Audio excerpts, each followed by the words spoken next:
patnubay at gabay ng magulang ang kailangan. Maaaring may masiselang tema, lengguwahe, karahasan, sexual, horror o droga na hindi angkop sa mga bata.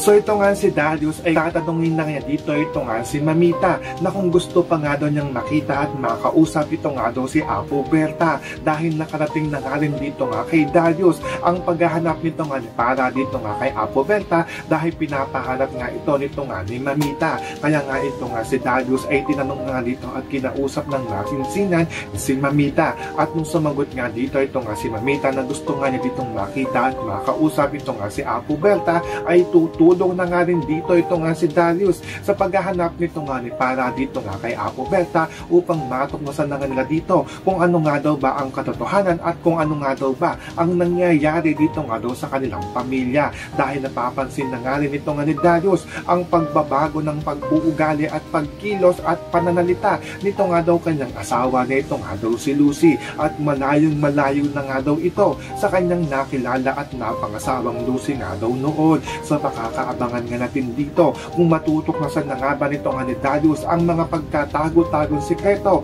ng Peking Lucy. Yan ang ating mga pakakatutupan at pakakaabangan dito nga lang sa Stolen Live.